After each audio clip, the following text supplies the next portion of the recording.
Good morning, students. Today we prove laws of reflection by using Huygens principle. And Huygens principle we did last time. So let's start. To prove this law of reflection, what we suppose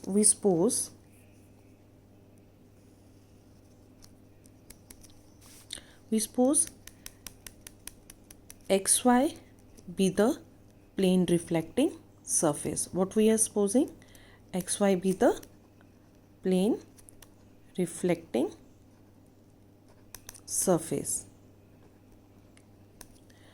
And this is our plane reflecting surface, and the rays which are coming parallel to each other, they will strike the surface. See, this is xy surface, and the rays, incident rays are coming parallel to each other. Incident rays are coming parallel to each other and strike the surface. Okay beta, here I am showing only two diagrams. There are number of rays which are parallel to each other. They will strike the surface xy, but here I am showing you only two diagrams, only two rays, not two diagrams but two rays, so that the diagram remain neat and understandable to you. So these rays are coming parallel to each other and they will strike the surface, but we are using here Huygens principle. So what is happening here? When rays are coming parallel to each other, there is a wavefront, and wavefront is perpendicular to these rays. It goes like this. It goes like this. So according to Huygens principle, what was the principle? The principle was, if we consider points on this wavefront, then each point will act as a source of new disturbance. So these disturbances or the secondary wavelets are coming out from these points. And if I draw the envelope over this envelope will give me the position of new wavefront, this envelope or the tangent. So disturbances goes like this if I consider again points. So, and now if I draw the forward envelope, this will give me the position of new wavefront. So this process continues, and we are supposing AB, let AB be the wave. Actually this wavefront is perpendicular, it will like this. Okay bacha, this AB be the wavefront which incident on the surface xy. Now I will show this here, so the diagram remains neat. These are the parallel rays, incident rays, which are coming parallel to each other.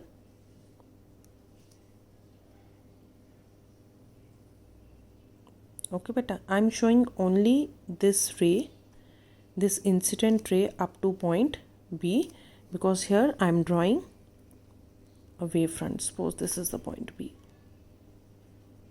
So B point is here. Suppose AB be the plane wavefront. Now AB is the plane wavefront which strikes the plane reflecting surface at point A. So A be the point where wavefront AB incident on the reflecting surface. Now we use Huygens principle.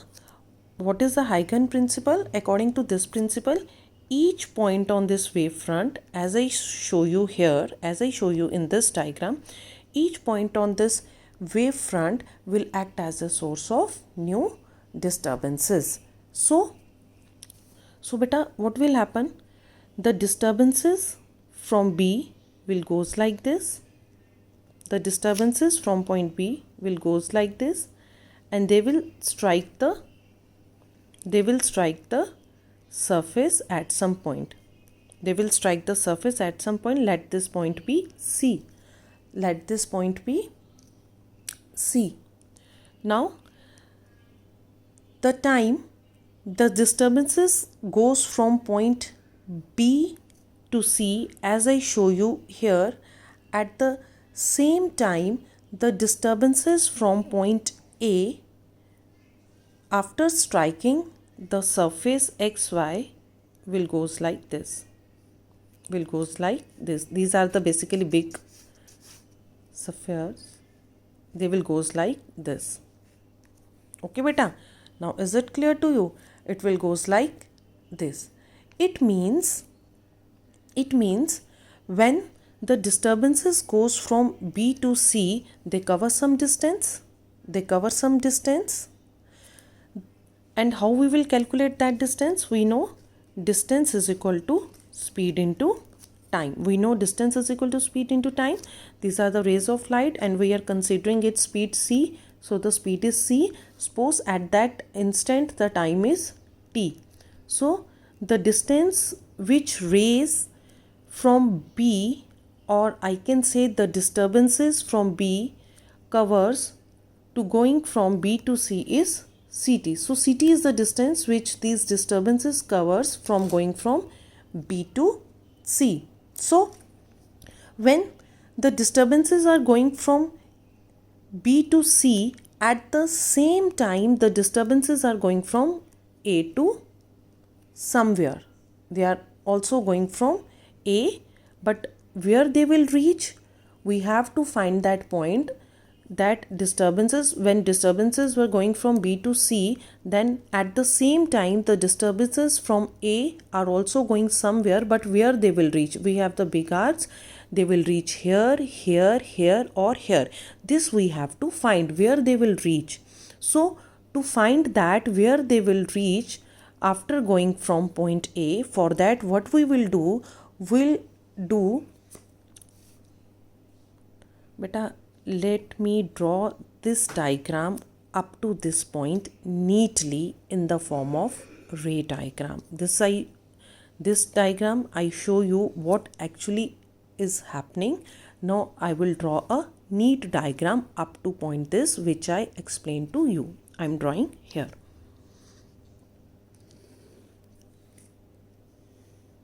I consider XY is the reflecting surface. This is my plane reflecting surface, and these are the rays. These are the incident rays which strikes the surface, and AB be the plane wave front, When it strikes the surface, then the rays from B strikes the surface at point, let that what I consider here C, let that point be C where it strikes the surface. Okay, now to show that the time in which rays goes from B to C, at the same time the rays also, or the it's better if I use word disturbances or wavelet, the wavelets from A goes somewhere. Now to show where it will reach, for that what we will do, because the medium is same, they are traveling, these waves are traveling with the same speed. So to show the point where the disturbances from point A reaches, what we do, we draw an arc with taking A as center.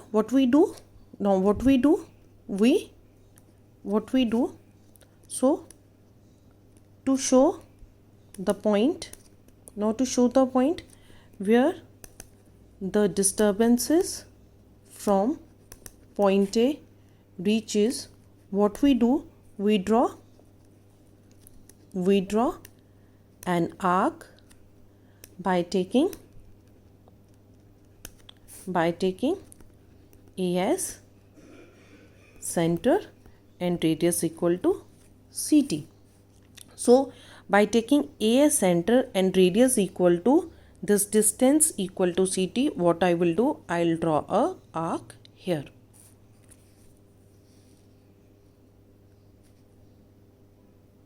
I will draw an arc here.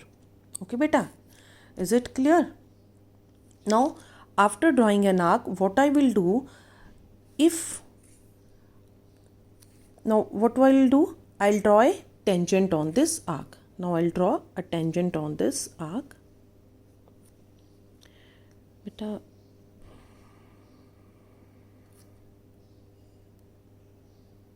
I'll draw a tangent on this arc.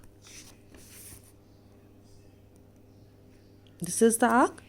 So I draw a tangent on this arc. Suppose D be the point where this tangent touches the arc. Okay, I am considering D is the point where this tangent touches the arc.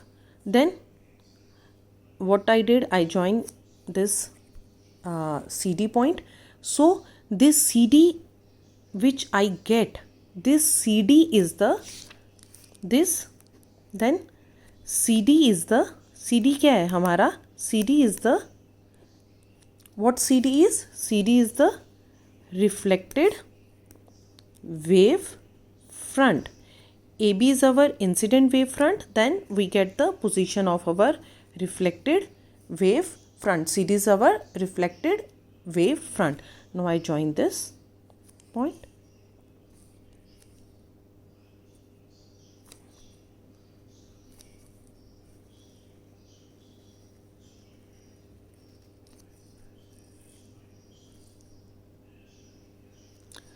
Okay beta, now if I draw a normal at this point, at point C, if I draw a normal at point C, then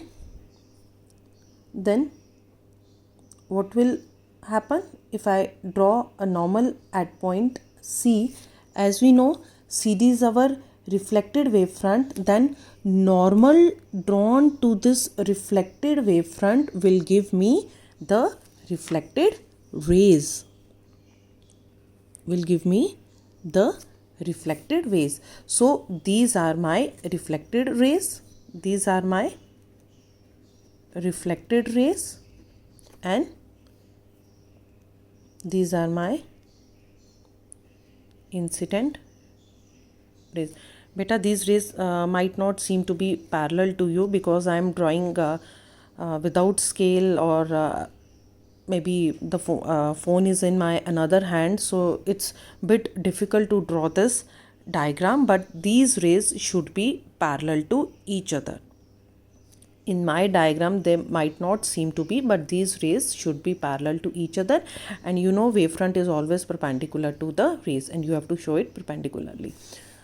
Now this is these are my reflected rays, these are my incident rays, this is incident wavefront, now this is reflected wavefront. Now we'll prove the laws of reflection if this diagram is clear to you. Beta, in this diagram, now till now I have not shown the angle of incidence or reflection to you. I will show it to you in next step. So I am showing you step by step, so the things diagram remain neat and things be understandable to you. Okay, as incident this wavefront is perpendicular to the incident rays, so this is angle of 90, this is also angle of 90. So now I'm going to prove the laws of reflection by taking these two triangle. Which triangle? Triangle ABC, this ABC, and triangle ADC. So now in triangle ABC and triangle ADC, see beta, angle B, this is the angle B is equal to angle C and both are 90 degree. Angle, no, this is not C, this is D. Angle B is equal to angle D, each of 90 degree, and this side AC is common in both the triangles. Side AC is equal to AC, this side is common. And now the third one is, which one? This hypotenuse there, AD is equal to BD, sorry, this BC. side, triangle ABC, this side BC, in triangle ABC its side is BC, and in triangle ADC its side is AD. Each is equal to CT. ठीक है, we show it in construction part. When we construct the diagram, we show it that BC is equal to AD. The time the disturbances reaches from B to C, at the same time disturbances reaches from A to D, so both are equal, we show it, and which is equivalent to CT in diagram. So the triangles are congruent, therefore the triangle ABC is congruent to triangle ADC. So we congruent this triangle by which rule we congruent this triangle? By RHS rule. We congruent this triangle by RHS rule. Now when the triangles are congruent, then the angle opposite to equal sides are also equal. We know when the triangles are congruent, so angles opposite to these sides are equal, angle opposite to equal sides are also equal. These sides are equal, so angle opposite to this side, this is BC, angle opposite to this is this, and this is AD side, angle opposite to this side is this C. So these angles are also equal. Therefore angle BAC is equal to angle DCA. Beta, now I am going to show you this angle BAC is angle of incidence and angle DCA is angle of reflection, which I not showed you earlier. So how we will show it? Okay, just see the diagram part. When the incident rays strike the reflecting surface, we draw a normal here. I am drawing a normal here. Actually, what happened? This was your reflecting surface. Incident ray strikes the reflecting surface.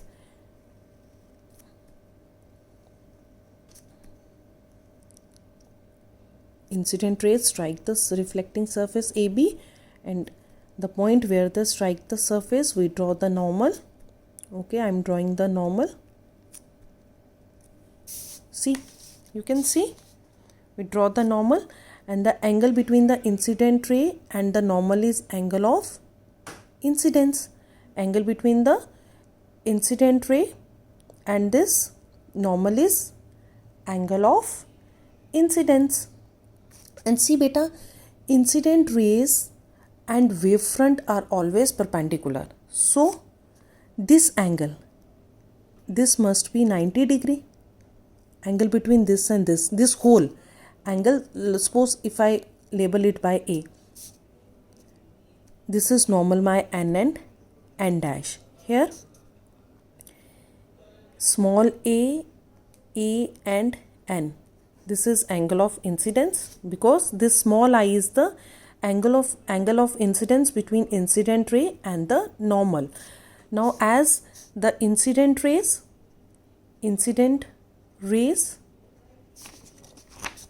are perpendicular, wavefront is perpendicular to the incident rays, or I can say incident rays and wavefront are perpendicular. So this is perpendicular. Then this whole angle small a, capital A and B. Small a, capital A and B. I'm labeling it so that it is clear to you. This whole angle, you can see these are perpendicular to each other, so this is 90 degree. Then beta, what will be this angle, this small angle? What will be this angle? This angle NAB. Then angle NAB is, what is this? This whole bigger angle is 90. This one is I. Then what will be this angle? Then this must be 90 minus I. So this angle is 90 minus I. See, if this angle is 90 minus I, then this is angle of incidence I. How this is angle of incidence I? Because when I draw the normal, then this is 90 degree. This angle is 90 degree. This whole is 90 degree. Is it clear to you? This whole is 90 degree, and the small angle between is 90 minus I. This whole is, this whole is 90 degree. Then small angle between this, which I already showed you here, is 90 minus I. Then beta, tell me what will be this angle? BAC. Then what will be this angle? Then this angle is nothing. Then what will be angle BAC? This angle is nothing. This bigger one is 90. This small is 90 minus I. Then how will you get? I am drawing it by drawing these three lines. How will you get this angle? This angle, what you will do? You will do 90 minus I, which is nothing but angle of incidence. So I show you this is angle of incidence I. So this angle BAC is angle of incidence. This is our angle of incidence. As I draw normal here already, so the angle between the normal and the reflected rays, angle of reflection R. So the same geometry we will apply here. This angle in reflected ray, and this is reflected wavefront. So angle between reflected ray and the reflected wavefront is 90 degrees. So this small angle is 90 minus R. Then this angle is R. So here we prove it. Angle BAC is I and angle DCA is R. So therefore angle of incidence is equal to angle of reflection. So we prove the first law of reflection, that angle of incidence is equal to angle of reflection. Now to prove, no, we will not prove it the second law. I just show you by this construction work.